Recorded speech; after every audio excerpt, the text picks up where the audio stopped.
Hello everyone and welcome back to TowerGate. It is TowerGate day 467, Wednesday, June the 20th, 2018. Thank you so much for tuning in.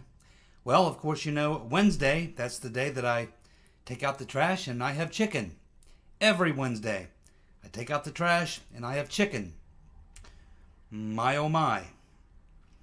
Well, I just finished watching a lot of video of the hearings today, and I think I saw just about everybody that would matter as far as their questioning. And I think after a second day, again, there was no doubt after yesterday or even before that really, but especially after today, there's literally no doubt that bias influenced every decision that was made in the Rotten Reverend Clinton non-investigation, the Trump Russia investigation, the Michael Flynn incident, and all the rest.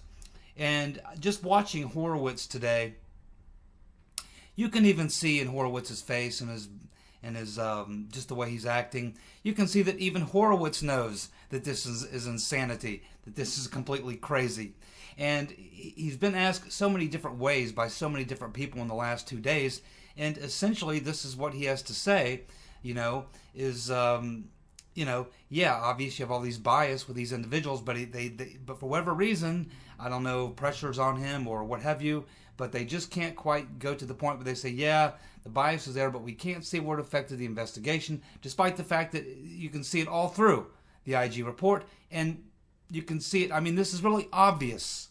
It's almost like they're trying to make something that's very simple and very obvious, very complex and very gray. No, if it looks like a duck, if it barks like a duck, it's a duck. It's quite simple what happened here. And watching Horowitz, even Horowitz knows it. You can tell, you can look at him. You can see the look on his face. He knows when these guys are asking him and he's trying to answer these questions. He knows exactly what it is that he's dealing with.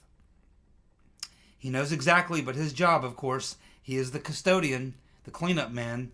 It's his job to come in and clean up the mess and hopefully defend the integrity of the institution he represents, which is the DOJ and the FBI. That's his job. Clean up the mess, but try not to throw the baby out with the bathwater.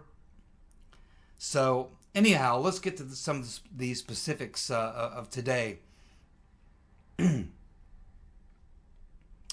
Well, first of all, we learned that the reason that Horowitz, he was asked 4 or 5 times, he was asked yesterday too, about why he is identifying these FBI agents and lawyers as FBI agent 1 and 2, lawyer number 2, or attorney number 2, why he's doing this. And we learned today, again, he said it to 3 or 4 different people, that he did that because he was told to by the FBI, because they are involved in counterintelligence, and it's a security issue. So that's why we can't know their names. Well, guess what? We're about to find out here in a minute. What we're about to find out is that later this afternoon, Mark Meadows outed those 2 individuals, and we now know who they are. And guess what else we know? They didn't work in counterintelligence. They worked at the General Counsel. That's right, the FBI lying again. This time lying to Horowitz. The FBI telling Horowitz, we don't want you to mention these people's names because it could endanger some operations or something they're working on. They're in counterintelligence. It's classified. But we find out that they don't work in counterintelligence at all. They work for the General Counsel's office, and their names are dun da da da. Agent number 1 is Sally Mueller. Sally Mueller. Mara, that would be M-O-W-E-R. M-O-W-E-R. Sally, M-O-W-E-R. Sally Mueller, or Mower, or however you pronounce it. It's M-O-W-E-R. She is agent number 1, who does not work in counterintelligence.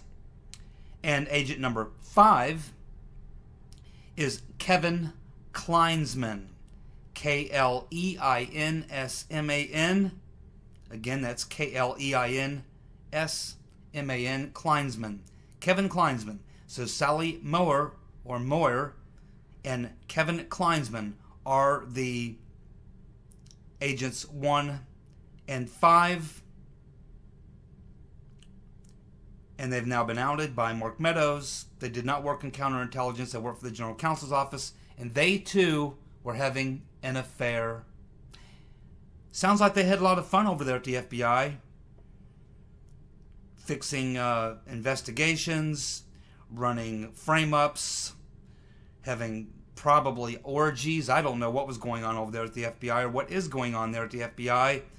But there's a lot of work that needs to be done there. And, of course, we know that Christopher No Shit Sherlock Ray is obviously not the man for the job. Now he's lying to the IG. So, there we go. Now, we learned today also from Horowitz that the IG is investigating alleged editing of 302s in association with the Flynn investigation, which of course involves McCabe and Peter's been stroking us. So they are investigating the alleged editing of 302s. Let's just hope Horowitz doesn't come back with the same thing he said about investigating all the leaks, which is, well, yeah, we started investigating all those leaks, but we found out that there were just so many leaks that everybody is leaking, and they're getting gifts in return. This whole relationship's going on with the media. There's so much of it out there, so many people leaking, that it's impossible to try to nail down who's leaking specifically what. Because everybody apparently at the FBI and the DOJ is leaking to the media in return for gifts. So much that you can't even do an investigation of it to narrow down any individuals. And his suggestion was, well, this needs to be addressed through policy, despite the fact that it's already the policy. It's already the policy that FBI agents are not allowed to receive gifts, and they certainly aren't allowed to leak information to the media. My oh my. So maybe we'll get to the bottom of the editing of those 302s, unless that judge beats them to it, Judge Ellis. Yes, and we learned today that Peter's been stroking us was escorted out of the FBI building last Friday. Now I think we understand why that letter came out. So it looks like, although they're saying that his work status or employment status is unknown, but apparently this was the day after the IG report comes out. So the IG report comes out on Thursday, and Peter's been stroking us is escorted out of the FBI building the following day. His lawyer then puts out this letter saying he's happy to come and testify to Congress, knowing good and well that now that the FBI or now that the IG report is out, he knows exactly what he can say and what he can't say, and to everything else, it's under investigation, so he can't comment.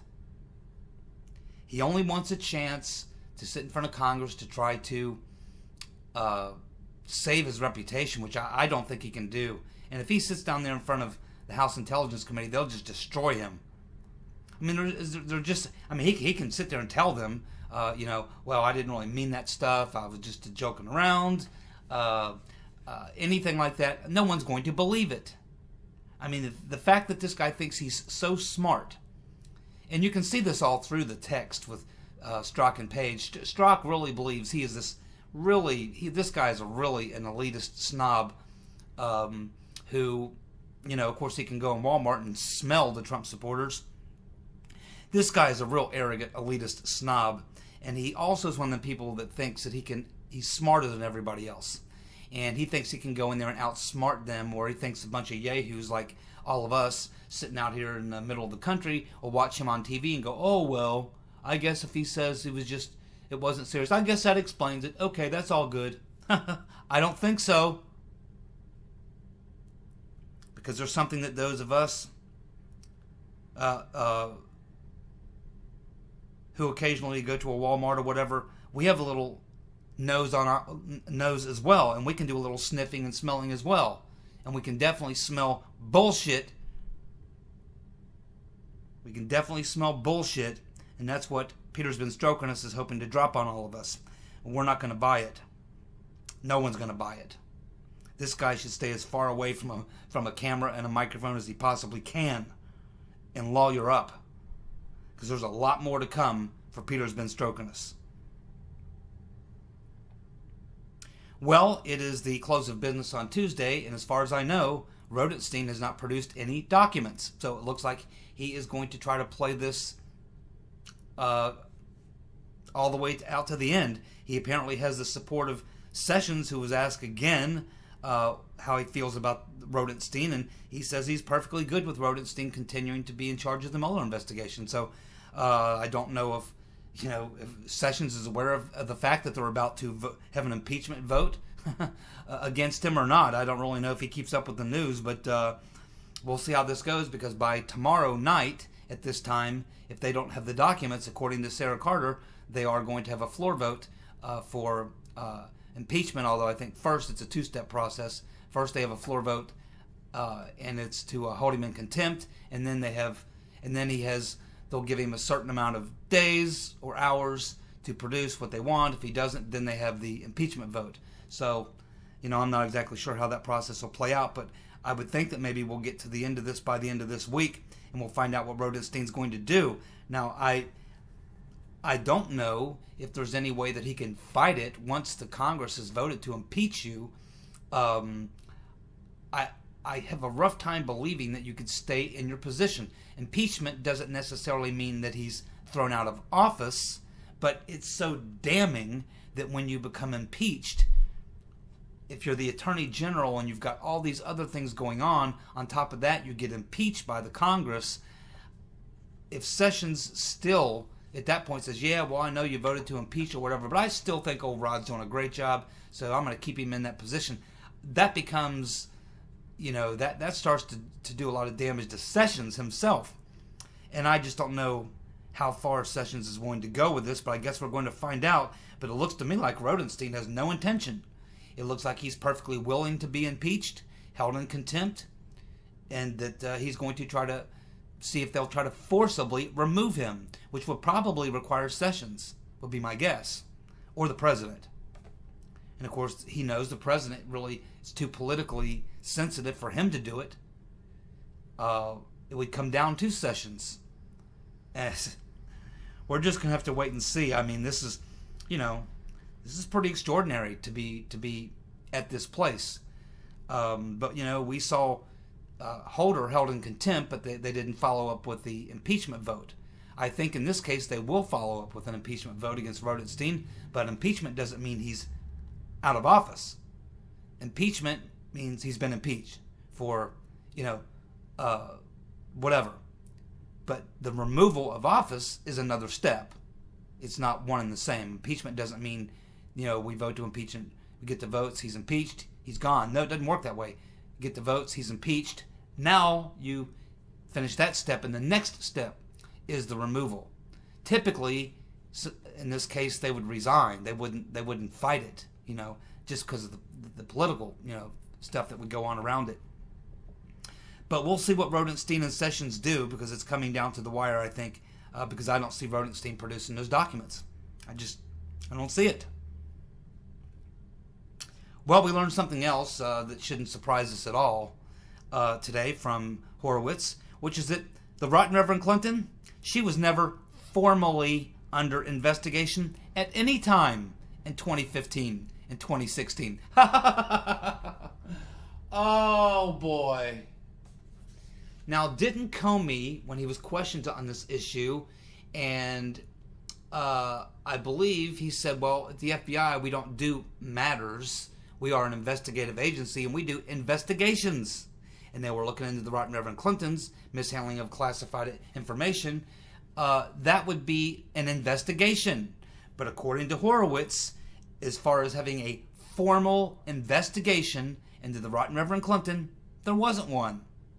Which would explain why there was no grand jury. Which would explain why there was no transcript in her interview. It explains why her lawyer was allowed to be in the interview. It would explain why they didn't try to subpoena any of these documents or devices from anyone around her. It would explain the entire non-investigation. It was a non-investigation because there wasn't an investigation. Yet we were all under the we were all led to believe that there was an investigation. Everybody was talking about Hillary's investigation. He exonerated her. If she wasn't under investigation, then why did he have to exonerate her? You don't exonerate someone unless they're under investigation. But according to Horowitz, technically speaking, the Rotten Reverend Clinton was never under investigation. Well, that's interesting. So if she was never under investigation for violations of the Espionage Act, mishandling classified information, lying to investigators, lying to the FBI, destroying evidence, failing to comply with a subpoena, engaging in various other violations, FOIA violations and other things. If she was guilty of all these things, or at least ways there's reasonable suspicion or probable cause that she was engaged in these activities, and there is, because we have the physical evidence of the State Department and Clinton Foundation emails on Wiener's computer. We know she admits to having the private server, and we know all those thousands of emails were on the private server, so that's not even an issue. So the fact of the matter is, we know that the evidence needed to begin an investigation certainly is there, but there was no investigation. So maybe what that means is that there needs to be an investigation. If there was no official investigation, well, there certainly should be one. There certainly is evidence that crimes were committed. Lots of crimes. Big, fat crimes. Felony crimes. So that's how it looks to me. If there was no investigation, no official investigation, according to Horowitz, then there certainly needs to be one.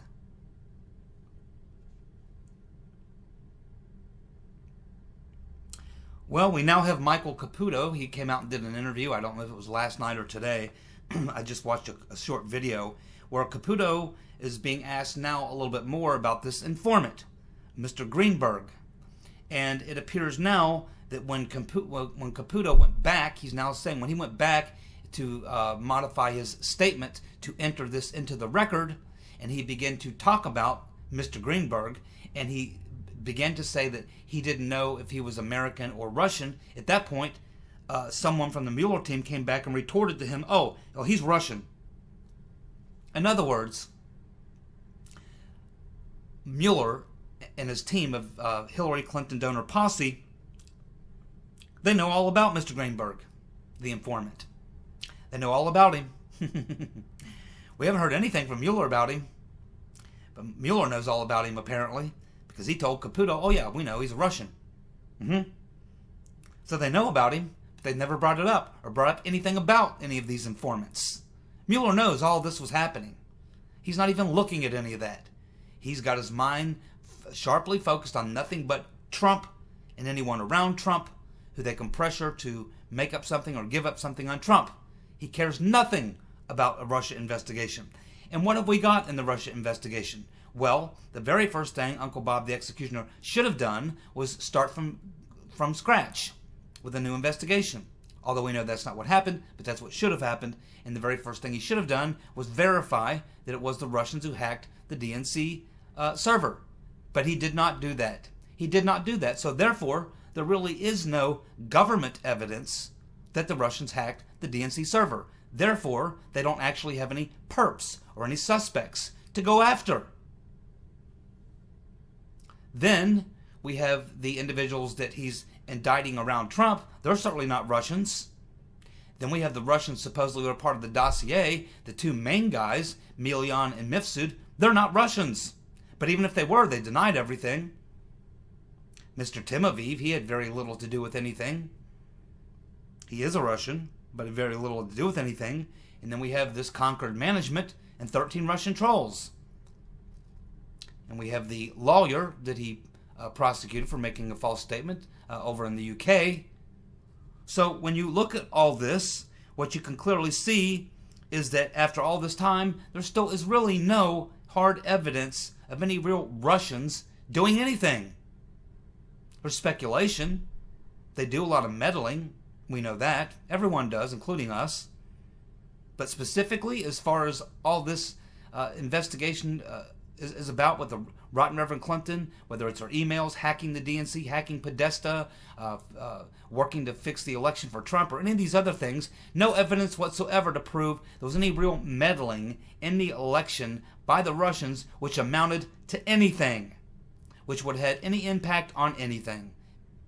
But what we can see at this point is that the Democratic National Committee, foreign intelligence agencies, the FBI, the CIA, the DOJ, the State Department, and damn near everyone else apparently, had a big impact, or attempted to have a big impact on the elections.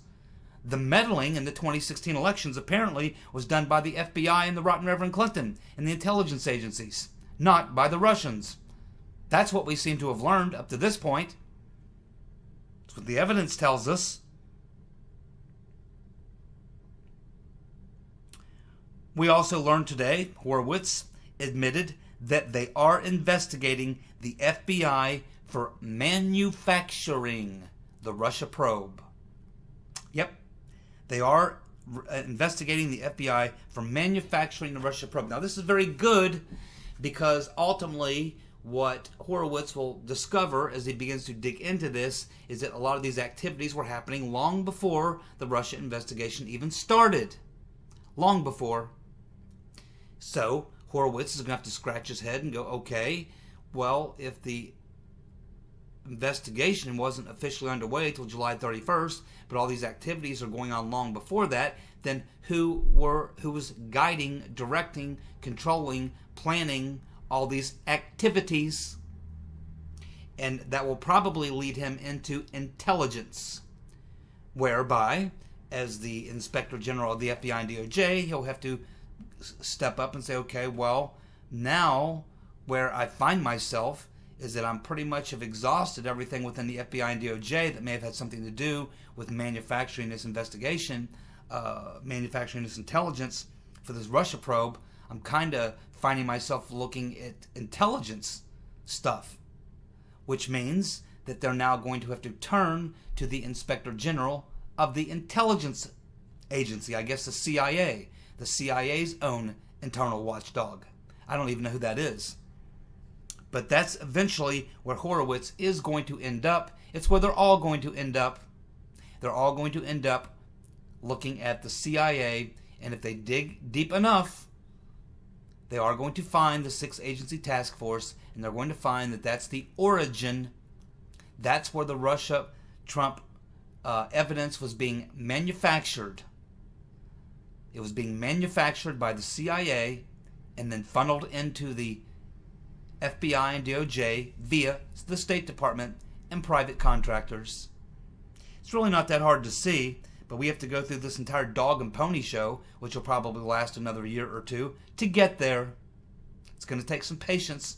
It's kind of hard. It's like we're watching a movie and we already know how it ends, but we don't get paid until everybody watches the whole movie, so we can't get paid until the whole movie plays itself out, and it's a very long movie. But we got to sit here and watch it anyway, knowing exactly how it's going to end.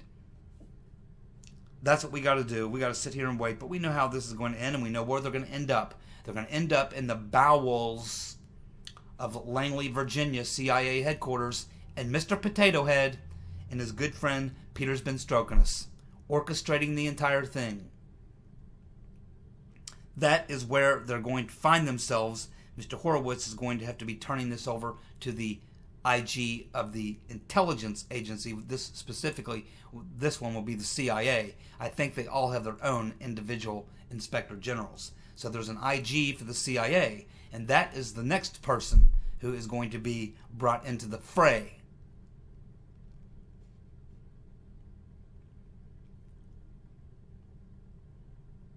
Now, there's a text that I just heard today for the first time that I didn't even know existed. I'm not sure where it came from. I'm not completely done reading the IG report. I'm only like on page 150 50 something, but I have to keep skipping around because other things pop up and I have to go look at this and look at that. So I'm getting very sidetracked from being able to just read this. And it's a hard read. It's not easy stuff to read.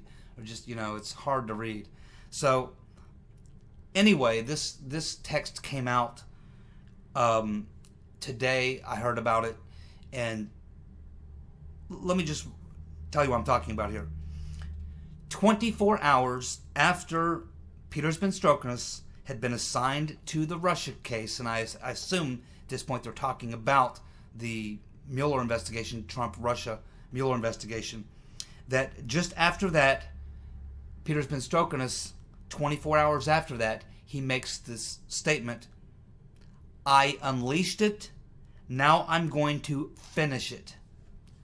I unleashed it, and now I'm going to finish it." What does that tell us? Peter's been Strzok, just one day after being brought into the Trump-Russia investigation, we assume the Mueller probe. I began this thing, and I'm going to finish it. I unleashed it, now I'm going to finish it. So he's talking about, let's break this down. These words are important. I unleashed it. What's he talking about? Well, this is 24 hours after he was put onto the Mueller probe. So I unleashed it. So he would clearly be talking about this Trump-Russia frame-up operation, which you can call it what you want for now. But remember, to Peter's been Strzok, what this was a frame-up operation. That's what it means to him. What it means to everyone else doesn't matter. Looking at this comment he's making, I unleashed it. It would clearly be the investigation, the counter-intel operation, the operation, the investigation with the Mueller probe. And he's talking about the fact that he unleashed it. Well, we know that for him to say, I unleashed it, he's essentially saying he was there at the beginning. He was one of the people, if not the person, that began this thing. And if we know that that happened long before July 31st, when the FBI opened a counterintelligence operation, what can he be talking about? He can only be talking about the fact that he was there at the time when the original operation began. And that would have been in the 6th Agency Task Force. That was really the first operation that was begun. There was no FBI investigation at that point, and there was no Mueller probe at that point. So he could only be talking about the 6th Agency Task Force, unless one of you are aware of some other investigation into Trump or Trump-Russia or something that was happening. I'm not aware of anything else. I only know of 3 things that we could call investigations relating to Trump-Russia. One was this 6th Agency Task Force set up by Mueller late March, early April, which included Peter's been Strzok, which was essentially looking at people around in the Trump campaign, people in the Trump campaign, as well as other types of operations. Then we have the actual FBI investigation of July 31st, 2016, the Operation Crossfire Hurricane, the counter-intel operation, and we have the Mueller probe. These are the only 3 things I'm aware of. So for Peter's been Strzok to say, I unleashed it, now I'm going to finish it, he could only be talking about the fact that he was there at the beginning when they unleashed all of this having to do with Trump-Russia. And now he's on the Mueller team, which is going to flush it all out. He was there at the beginning. Now he's there at the end to finish it. Where was the beginning? Well, it certainly wasn't the counter-intel operation. That wasn't the beginning. Things were happening long before that. He can only be talking about the work that he was doing as part of the 6th Agency Task Force. And I have to wonder if all this time that they've had Peter's been stroking us there at the FBI. Now, it appears he may have been fired, or he's been escorted out of the building, so at this point I assume that means he's been fired, but maybe not. Maybe he's just temporarily suspended or something. I don't know, while they investigate him or something.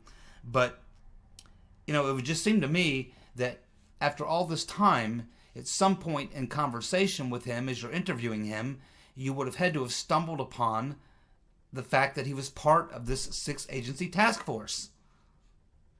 You know, I mean, I don't know how you could conduct hours and hours of interviews with this guy, digging into his activities, and have him not tell you about this, unless he's just hiding it, withholding it, hoping that they never discover it. But the idea that it's somehow hard to discover is crazy, considering John Brennan is the one who told us about it first. He's the one who went on TV and said, yeah, I got this intel from the Baltic states about somebody making large contributions in the Trump campaign, and so I opened up this 6-agency task force. He's the one who told us that. And then, right after that, Mr. Wood from the BBC comes out and writes his article using his sources in British intelligence and confirms it. There's no question that the 6-agency task force was in play sometime in the late March, early April of 2017. Or 2016, I mean. So, this can be the only thing I can think of that Peter's been stroking us would have been referring to when he says, I unleashed it, now I'm going to finish it. Saying I was there at the beginning, and I'm going to be here at the end. And didn't he also say, at some point, I believe he did, that the Mueller investigation could lead to impeachment? You see, there's a lot of things that, as we see them, remember, there's more IG reports. The next one coming out is on the FISA surveillance warrants and stuff like that. But there's many things that we see that you see them a year ago, they don't mean so much, but you see them today with new evidence and they mean a lot. And the same is true today. We're getting things that we see today like this, that today, this comment, I unleashed it, now I'm going to finish it, today may not be perfectly clear what he was talking about to people. They might think, oh, well, he's talking about I finished it, I started with the counter-intel operation. No, that's not what he's talking about. That's not what he's talking about. But to most people, that's what they're going to think. But 6 months or a year from now, when we get farther down the road and they finally realize that the source of where they need to go to find out the origin of all of this is at the CIA, not the FBI. They weren't the original source. The CIA was the origin of all of this. And Peter's been stroking us was a part of that. And I think that this kind of text here is one of these texts that in 6 months from now, maybe sooner, or maybe longer, but at some point here in the future, this text is going to prove to be far more damning than what it appears right now. As we slowly peel back layer after layer of the onion, I mean, again, after today's hearings, I mean, the idea that this whole idea that the political bias didn't affect, anything that happened with the investigations is just ludicrous. There's just no way that you can sell that. That point, I think, is pretty much been beaten to death, and there's too much evidence of the contrary. So if anything was accomplished in the last 2 days of hearings with Horowitz, I would have to think that that's the number one thing that we accomplished, other than learning some new things, is the fact that this whole narrative that the bias didn't affect the investigation, that no longer holds any water, has no credibility, is not being taken seriously, and is going to be further disproven as more of these facts come to light, as more of these investigations find their way to conclusion, and Horowitz has to come and sit down in front of Congress, put out a report, and tell them all about it. The next one up, the FISA surveillance. We'll see how they try to swing that one. You guys have a good night. Thank you for tuning in. Goodbye.